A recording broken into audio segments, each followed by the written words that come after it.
Hello friends, welcome to Alankrita Paridhan boutique. तो सबसे पहले तो आप लोगों को ढेर सारा थैंक यू कि आपने मेरी वीडियो को पसंद किया और पसंद कर रहे हैं। कमेंट्स आ रहे हैं, बहुत अच्छा लग रहा है। कल मैंने आप लोगों के कुछ डाउट्स क्लियर करने की कोशिश की थी, तो उस पर और भी क्वेश्चंस आए हैं, उसको भी मैं क्लियर करने की कोशिश करूँगी। तो सबसे ज़्यादा जो क्वेश्चन मुझे आए हैं वो सिंपल स्ट्रेट कुर्ती में, तो मैं उसको भी एक एक करके क्लियर करती चलूँगी। और आज का जो मेरा वीडियो है वो है लेडीज़ की प्लाज़ो पैंट का। ये प्लाज़ो पैंट वो इस फैब्रिक में मैं बनाऊंगी। इसी की कुर्ती का वीडियो जो है वो जा चुका है, कुर्ती कंप्लीट हो गई। स्टिचिंग की हुई कुर्ती कैसी लग रही है वो मैंने आप लोगों को दिखा दी है। तो इस पैंट की जो बनेगी, ये किस नाप की बनेगी, वो बनेगी, ये बनेगी 46 नाप की। तो बहुत ज़्यादा डिफरेंट नहीं होता है फ्रेंड। अगर आपका 39 से ऊपर की पैंट है तो लगभग यही 40 से ऊपर, मान लीजिए 39 भी छोड़ दीजिए और राउंड फिगर में देख लेते हैं ना, तो 40 से ऊपर जो पैंट हमारी बनेगी वो इसी नाप से बनेगी जो मैं बताने जा रही हूँ। अभी मेरे पास एक क्वेश्चन आया था कि 42 साइज पैंट की कटिंग बताइए। तो डियर वो भी इसी तरीके से होगी, बस मेरा साइज़ 46 है, आपने जो साइज़ बोला है वो 42 है, लेकिन मेथड लगभग ये सेम ही होंगे। जहाँ मेथड चेंज होंगे मैं उसकी अलग से वीडियो बना के दिखा दूंगी। तो चलिए इस पैंट की कटिंग शुरू करते हैं। और स्टिचिंग की वीडियो फ्रेंड बहुत लंबी हो जाती है, मैं उसमें बताते चलूँगी कि किस तरीके से आप स्टिचिंग करेंगे। किसी भी नाप से कटेगी, स्टिचिंग का मेथड जो होता है वो सेम ही होगा हमारा पैंट स्टिचिंग करने का। बस फ़र्क थोड़ा सा ये होता है, जेब जिसमें लगती है, आगे बेल्ट रहती, पीछे इलास्टिक रहती है, वही थोड़ा चेंज होता है। और नहीं, बस दो ही होती है। जेब तो लगभग सभी में बनती है। चेंज क्या होता है, फ्रंट वेस्ट में हमारी बेल्ट लग जाती है और बैक में हमारी इलास्टिक लगती है। लेकिन मैंने जब से अपने ये चला था, एकदम नया नया जब पैंट चला था, लेकिन जब से मैंने अपने कस्टमर को ये चीज़ रियलाइज़ करवाई है कि आप चारों तरफ से इलास्टिक डाल के और पैंट बनवाइए, वो ज़्यादा कंफर्टेबल होती है। क्योंकि इलास्टिक तो इलास्टिक है, कभी ना कभी तो ढीली हो ही जाती है, तो आगे आपका वो लूज़ होता रहता है। लेकिन जब चारों तरफ से इलास्टिक हो जाती है तो वो पैंट ज़्यादा ड्यूरेबल होती, ज़्यादा दिन तक चलती है। लेकिन टीनेजर्स गर्ल्स, यंग गर्ल्स जो हैं एकदम, वो जो है अभी भी वेस्ट पे, जो फ्रंट वेस्ट पे हमारा होता है, वो बेल्ट ही पसंद करती हैं।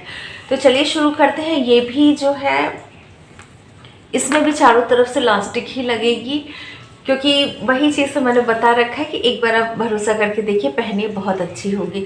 लेकिन जब पैंट को आपको टॉप के ऊपर पहनना रहता है तो होता है ना, हाथ कभी हमारा ऊपर उठ गया तो चारों तरफ से इलास्टिक नहीं अच्छी लग रही, तो वो लड़कियां बनवाती हैं। लेकिन अगर आपको कुर्ती वगैरह पे पहननी है तो वो लड़कियां फिर बनवा लेती हैं, कोई ज़रूरी नहीं बनवाती है। लेकिन ये तैयार हो गई थी कि मेरी चारों तरफ से इलास्टिक वाली जो है इसको पैंट बना दीजिए। तो चलिए इसकी कटिंग शुरू करते हैं और स्टिचिंग में साथ साथ आप लोगों को बताते हुए चलूँगी।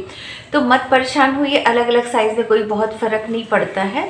आप इस चीज़ को दिमाग से निकाल दीजिए कि हर साइज़ का फार्मूला हमेशा चेंज हो जाता है। बिल्कुल नहीं, पैंट वगैरह में वही चलता है, सूट में वही चलता है। तो चलिए इसकी शुरू करते हैं हम लोग कटिंग। यहाँ पे मैंने कपड़े को बिछा लिया है और उसका बिछाने का जो तरीका है वो मैं आप लोगों को बता दूँ। और सबसे पहले मैं इसका नाप बता दूँ इसमें। और देखिए फ्रेंड, इसमें सिर्फ और सिर्फ 4 नाप की ज़रूरत पड़ती है। अगर हम ट्राउज़र, पैंट ये सब बना रहे हैं तो इसमें सबसे पहले हमें ज़रूरत पड़ती है लेंथ की। तो वो यहाँ पे मेरी है 35 इंच। उसके बाद हमें ज़रूरत पड़ेगी वेस्ट की, तीसरी ज़रूरत पड़ेगी हमें स्लिट की, और चौथी ज़रूरत पड़ेगी हमारी मोहरी की, यानी बॉटम की। तो और जो हमारा पैंट कटेगा वो सिर्फ 3 नाप से कटेगा, लेंथ से, स्लिट से और मोहरी से। वेस्ट जब हम इलास्टिक वगैरह डालेंगे, वेस्ट की ज़रूरत हमको वहाँ पे पड़ती है, नाप में अभी नहीं पड़ेगी। तो सबसे पहले कपड़ा हम किस हिसाब से फोल्ड करेंगे, देखिए कपड़ा हमने फोल्ड कर रखा है। तो इसका हिसाब जो होता है फोल्ड करने का वो होता है कि जितनी आपकी हिप है, ठीक है, यहाँ पे मेरे केस में जो हिप आ रही है वो है 46, और आपकी कुछ भी हो सकती है, देख लीजिएगा आप लोग। तो यहाँ पे मेरी 46 हिप है, तो हिप का हम 4th पार्ट करेंगे, चौथा भाग करेंगे। चौथा भाग हमारा जो भी आएगा, मेरा यहाँ पे आ रहा है 11.5 इंच, आपका कुछ भी आ सकता है, 40 है तो 10 आ सकता है। तो मेरा आ रहा है यहाँ पे 11.5 इंच। तो 11.5 में हम फुल पूरे हिप में नहीं, फोर्थ पार्ट करने के बाद ये ज़रूर ध्यान रखिएगा कि जो हमको लूजिंग डालनी है वो डालनी किस में है, पूरे में डालनी है, पूरे हिप में डालने हैं, उसके बाद फोर्थ पार्ट करना है कि फोर्थ पार्ट करने के बाद डालनी है।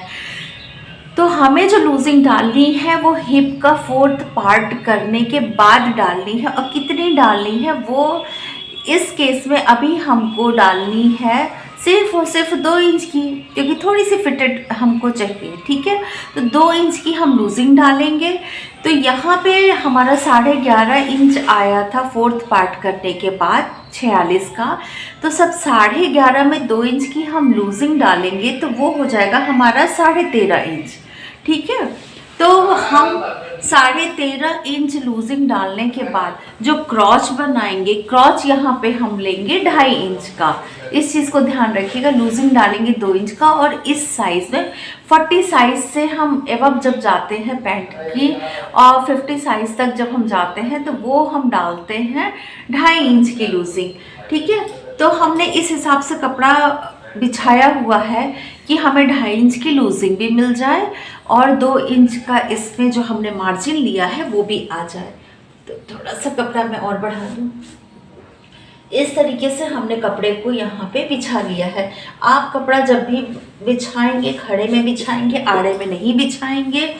मेरा कुछ रीज़न था यहाँ पे आड़े में बिछाने का, क्योंकि उनको स्लीव्स लंबी चाहिए थी, सेम कपड़ा मैच कर रहा था और स्लीव्स जो सूट का कपड़ा था उसमें से नहीं निकल रही थी।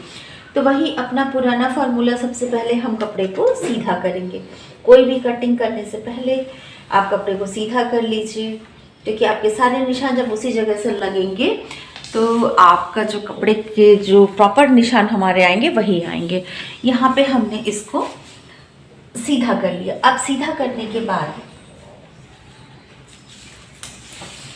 हमने जो 2 इंच की लूजिंग डाली थी वो आ रही है हमारी 13.5 इंच पे, ठीक है। तो 13.5 इंच पे हम निशान लगा लेते हैं। ये निशान लगाने के बाद अब हमको निकालना है क्रॉच एरिया। तो क्रॉच का जो फॉर्मूला होता है फ्रेंड बहुत बहुत बहुत आसान है, इसी में लोग कंफ्यूज होते हैं। तो ये बन रही है पैंट, निकालना किस में है ये चीज़ का आप ज़रूर ध्यान रखिएगा। तो हम जो क्रॉच यहाँ पे निकाल रहे हैं वो निकाल रहे हैं पैंट का। तो इसमें आप हिप का फोर्थ पार्ट प्लस 2 इंच लेंगे। तो हमारे यहाँ हिप का फोर्थ पार्ट हो गया 11.5, उसमें 2 इंच जब हम लेंगे तो वो हो जाएगा 13.5 इंच। अब हमको 13.5 इंच लेना कहाँ से है ये भी देखना है।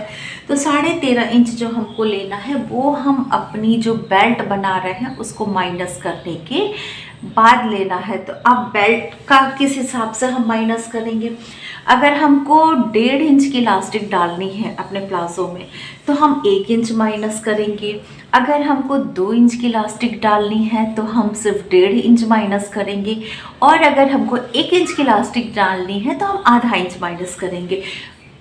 ऐसा किस लिए होगा, क्योंकि आधा इंच जो हम उस बेल्ट को इस प्लाजो में अपने सिलेंगे तो आधा इंच यहाँ पे हमारा कपड़ा जाएगा ही जाएगा सिलाई में। तो इसलिए आपकी जितनी भी आपकी इलास्टिक होगी, जितनी चौड़ी बेल्ट बनानी है उससे आधा इंच आप कम ही यहाँ पे माइनस करेंगे। तो मुझे डालनी है 1.5 इंच की इलास्टिक, तो मैं यहाँ पे जो माइनस करूँगी वो माइनस करूँगी सिर्फ और सिर्फ 1 इंच। और आधा इंच जब हम सिलाई में यहाँ पे लेंगे तो वो 1.5 इंच हमारा इस जगह पे कवर हो जाएगा। और ये निशान हम कहाँ से लेंगे, जो हमने स्ट्रेट लाइन खींच के रखी है। तो यहाँ 1 इंच ऊपर करने के बाद हम यहाँ पे 13.5 इंच पे एक निशान लगा देते हैं। और 13.5 इंच पे निशान लगाने के बाद इसको देख लेते हैं। हमारा 13.5 इंच लूजिंग डालने के बाद हमारा ये वाला पोर्शन आया था। अब 13.5 इंच हम यहाँ पे भी ले लेंगे इस तरीके से, और इस निशान को हम कर देते हैं सीधा।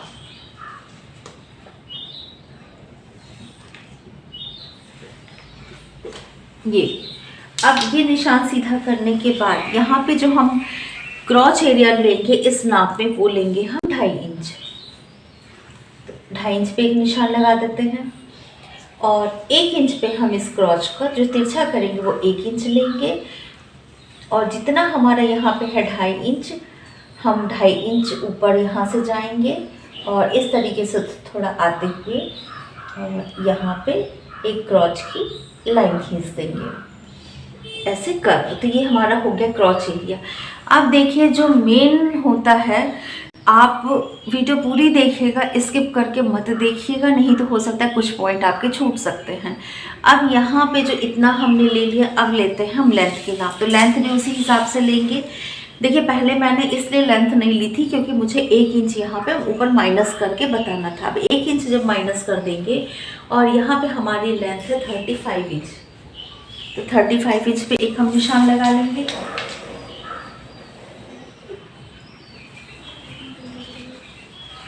इस तरीके से, और जितना आपको फोल्ड करना है आप यहाँ पे फोल्डिंग का ले लीजिए।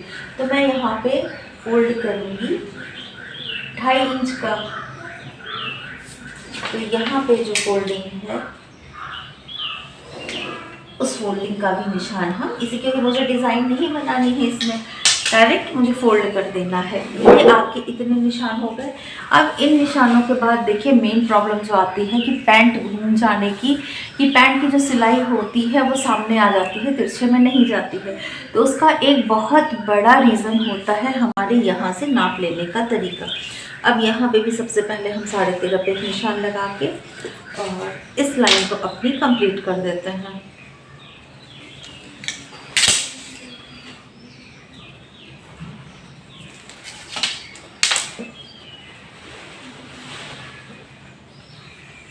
ये लाइन हमारी कंप्लीट हो गई। अब हम यहाँ से लेके और क्रॉच जो 2.5 इंच का हमने निशान लगाया था यहाँ से पूरा नाप लेते हैं कि हमारा ये नाप कितना आ रहा है। तो ये नाप हमारा आ रहा है 16 इंच। मेरे केस में 16 इंच आ रहा है, आपके केस में कुछ भी आ सकता है, 14 भी आ सकता है, 15 भी आ सकता है, या इससे ज़्यादा भी आ सकता है। अब हम टेप को यहाँ पे उठाएंगे और इस तरीके से एक निशान लगा देते हैं सेंटर में, और यहाँ से ये नाप लेते हैं कि दूरी कितनी है। तो ये दूरी हमारी 8 इंच पे है। अब जो हमने लेंथ का निशान लगाया था, अपना फाइनल लेंथ का निशान, वहाँ से हम एक 8 इंच पे एक निशान लगा देते हैं और इन निशानों को हम यहाँ से सीधा कर देते हैं।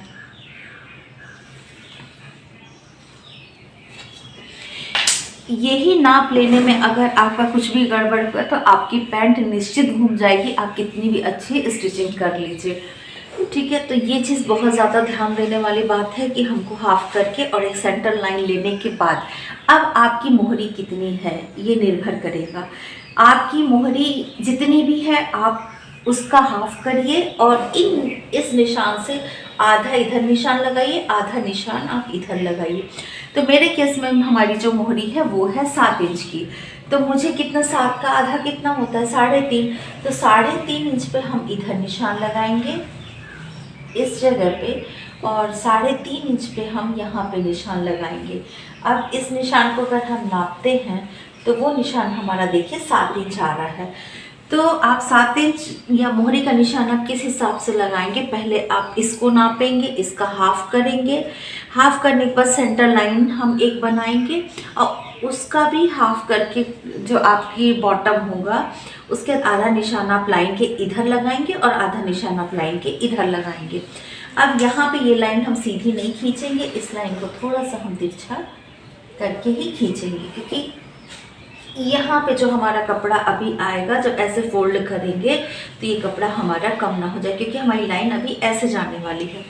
अब हमको मिलाना कैसे है, तो उसके लिए आपके पास शेफर पट्टी होना बहुत ज़रूरी है, क्योंकि कुछ चीज़ें आपके काम को आसान बनाती हैं। उसी में से एक है कि पैंट बनाने में हमें शेफर पट्टी से बहुत ज़्यादा हेल्प मिलती है।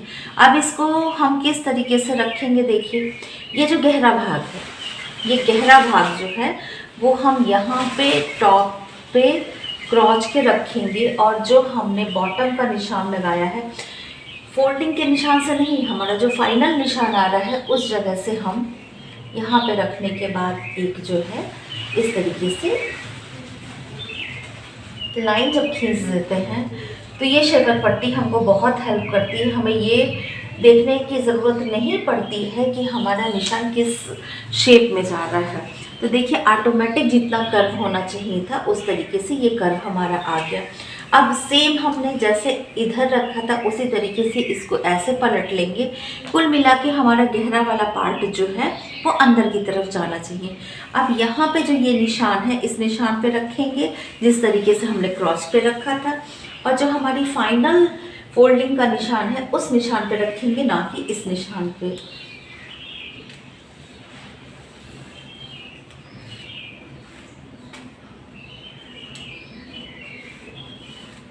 इस तरीके से रखने के बाद ये देखिए कुछ हमारी शेप इस तरीके से पैंट की आएगी। अब एक प्रॉब्लम और भी आती है कि यहाँ पे कोना निकल आता है। देखिए, ये खींचिए,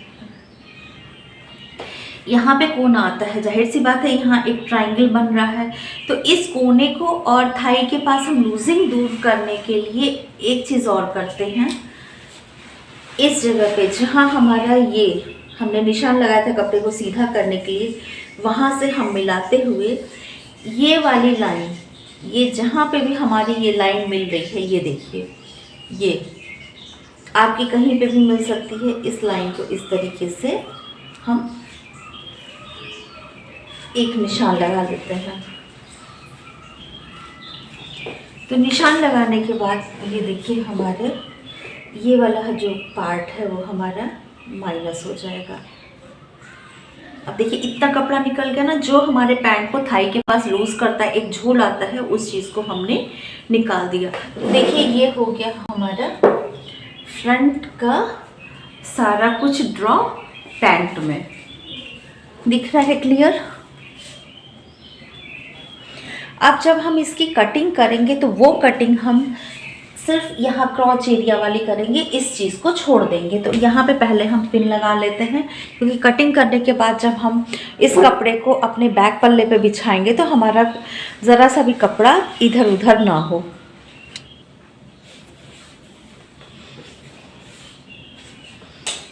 और एक चीज़ यहाँ पे जो है, इस जगह पे हम इस लाइन को सीधा कर लेते हैं यहाँ पे, और यहाँ पे एक निशान लगा लेते हैं जो कि हमारी रहेगी प्लेट के निशान, और ये हम लगाएंगे 0.5 इंच की यहाँ पे। और इसकी लंबाई कितनी होगी? ये लंबाई हम 5 इंच की रखेंगे। इस तरीके से हमारे ये सारे निशान लग गए। अब चलिए हम इसकी कर लेते हैं कटिंग।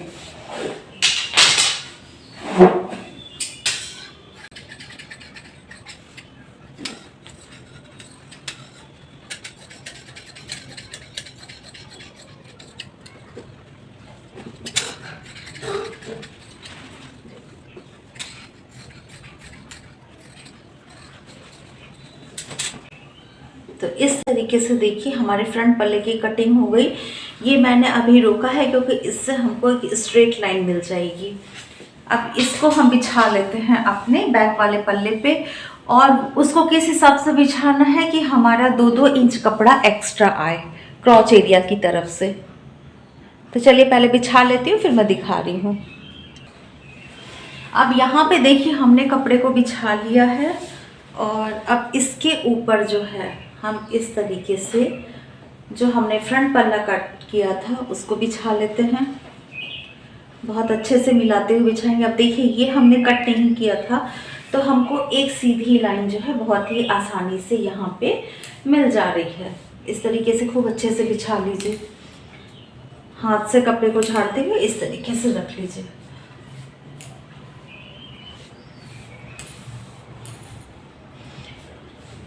अब जितने भी हमारे ये निशान हैं, इन निशानों को एक बार हम यहाँ पे इसके बराबर खींच देते हैं। ये था हमारा बैक का पल्ला, यहीं तक आया है। एक निशान हमने यहाँ लगाया था, एक निशान हमने यहाँ लगाया है,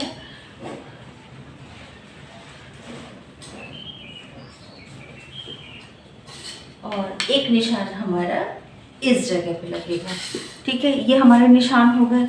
ये वाला निशान हमने यहाँ पे 2.5 इंच पे लगाया था, ये क्रॉच, तो यहाँ पे एक निशान फिर हम 2.5 इंच पे खींच लेते हैं, और इस लाइन को अपनी जो है यहाँ पे सीधा कर देते हैं।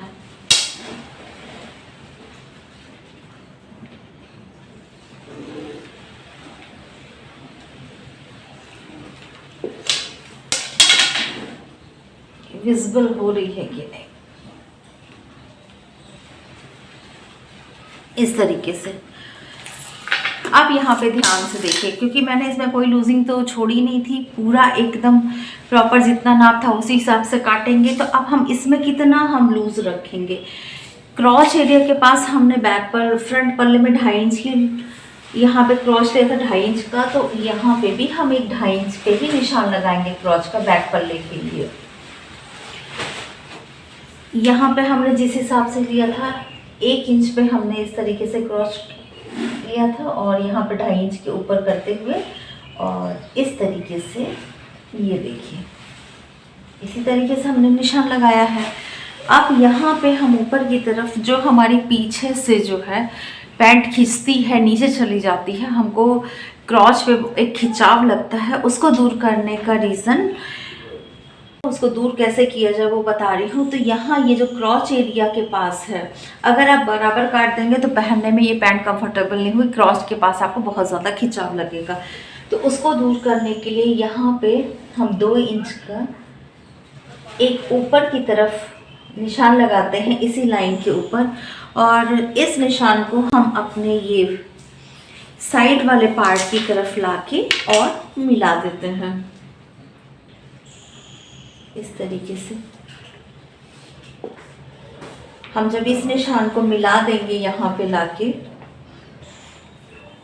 तो ये देखिए हमारी एक तिरछी लाइन आ गई। अब जब हम इसकी स्टिचिंग करेंगे तो ये इक्वल दिखाई पड़ेगी। जब हम पहनेंगे तो पीछे से हमारी जो पैंट जो है नीचे की तरफ बिल्कुल नहीं खींचेगी। क्रॉच पे जो खिंचाव की प्रॉब्लम होती है वो इस चीज़ से दूर हो जाती है, जो हम ऊपर थोड़ा सा बैक पल्ला बढ़ा के काटते हैं। यहाँ पे हमने 2 इंच ले लिया, क्रॉच पे हमने 2.5 इंच लिया, क्योंकि हमने फ्रंट पल्ले में भी 2.5 इंच लिया था। और 2.5 इंच क्यों लिया था, इस नाप में 2.5 इंच लेने की रिक्वायरमेंट थी। इतना हो गया। अब हम सारे नीचे तक पूरा 2-2 इंच पे एक निशान लगा लेते हैं इस तरीके से, और सेम शेपर पट्टी की तरह जिस तरीके से हमने फ्रंट के लिए जो है निशान लगाया था, उसी तरीके से हम इस निशान को यहाँ से मिला देते हैं।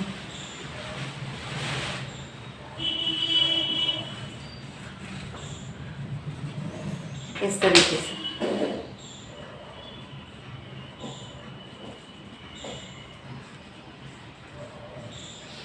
ये हमने सारे निशान जो है इसको भी थोड़ा सा हम तिरछा ही ले जाएंगे। तो ये हमारे सारे निशान जो है लग गए। ये पिंक वाला जो हमारा लगा है, ये देखिए आधा पिंक जो लगा है, ये है बैक पल्ले का जो कि हमने बढ़ा के लिया है, और ये हमारा फ्रंट पल्ला जो कि हमने एकदम नाप से लिया है।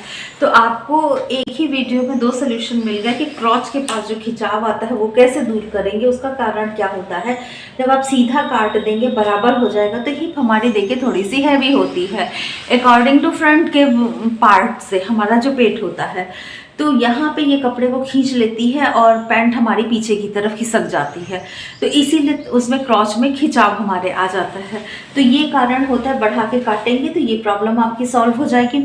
पैंट जो हमारी घूम जाती है उसका कारण होता है कि हम सेंटर से निशान ना लगा करके हम अपने हिसाब से यहाँ पे लगा देते हैं कि हमको बॉटम कितना चाहिए, तो ये पैंट हमारी तब भी घूम जाती है।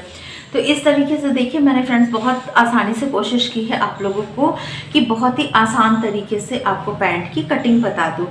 नाप इसी तरीके से होते हैं, बस क्रॉच में अंतर आता है। तो जो मेरे पास एक रिक्वेस्ट आई थी कि मैम 42 साइज़ की मुझे पैंट की कटिंग बता दीजिए, तो डियर 46 साइज़ की पैंट भी आपकी इसी तरीके से कटेगी। उसमें भी क्रॉच आप जो है 2.5 इंच का ही लेंगी, सेम यही चीज़ें हो जाएंगी, बस आपका नाप वहाँ पे आप अपने नाप को रख के इसके निशान लगा के पैंट को बनाइएगा।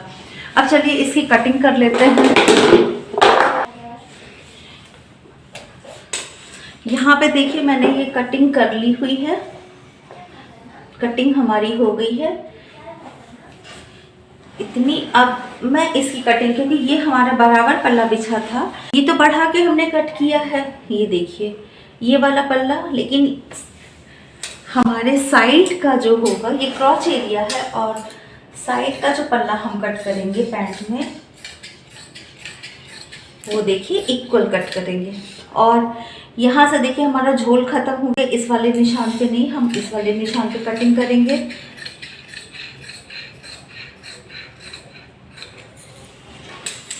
तो ये कटिंग हमारी हो गई फ्रंट और बैक के प्लाजो पैंट की, और इसका साइज़ जो है 46 साइज़ जो हमारा है वो 46 साइज़ के पैंट की कटिंग हुई है।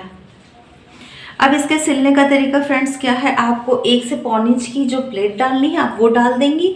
मैं बता दे रही हूँ, बहुत ही आसान है। यहाँ पे क्रॉस सिल लेंगे, आपको कुछ नहीं करना, इसी तरीके से कपड़े को रखेंगी और यहाँ से आधा इंच का मार्जिन लेते हुए क्रॉस को सिल देंगे। जिस शेप में है उसी शेप में सिलेंगे। देखिए आगे पीछे के दोनों, कुछ भी आपको अलग करने की ज़रूरत नहीं है, इस तरीके से सिल देंगे। उसके बाद हम इस पल्लू को खोल देंगे। अगर आपको जेब लगानी है तो आप जेब लगा लीजिए, और नहीं लगानी है तो आप किनारे से सिल दीजिए। पूरा वेस्ट राउंड कितना आता है उस हिसाब से आप पट्टी काट लीजिए। मेरी कई वीडियो में ये चीज़ मैंने दिखा चुकी हूँ। मैं पट्टी काटने के बाद जितने इंच की इलास्टिक है उस हिसाब से कपड़ा आप फोल्ड करने का ले लीजिए, और यहाँ पे ऊपर जैसे नेफा लगता है उस हिसाब से सिल दीजिए। इलास्टिक डालने के बाद ही आप अपनी वहाँ इलास्टिक से लेके जो हमने डाल दी है और वहाँ से लेके और अपनी लंबाई देख लीजिए कितनी आपकी आ रही है। उसके बाद जितना आपका बॉटम पार्ट है उस पार्ट को फोल्ड कर दीजिए। बस आपकी प्लाजो पैंट जो है और बनके तैयार हो गई। अब मुझे बताइएगा ज़रूर उसके बाद कि आपकी पैंट किस तरीके से बनी है। इसके बाद भी अगर आपके कोई क्वेश्चन होते हैं तो मुझसे ज़रूर पूछिएगा। और फिर से आप लोगों को एक बार ढेर सारा थैंक यू मुझे सपोर्ट करने के लिए, मेरी वीडियो पसंद करने के लिए। फ्रेंड्स जिस हिसाब से वीडियो पसंद की जा रही है उसी हिसाब से आप लोग सब्सक्राइबर भी आप लोग बढ़ जाइए, और चैनल को लाइक सब्सक्राइब ज़रूर करिए। कमेंट जिस तरीके से कर रहे हैं करते रहिए, बहुत अच्छा लग रहा है। तो फिर मिलेंगे अच्छे से अपनी एक वीडियो में। Thank you.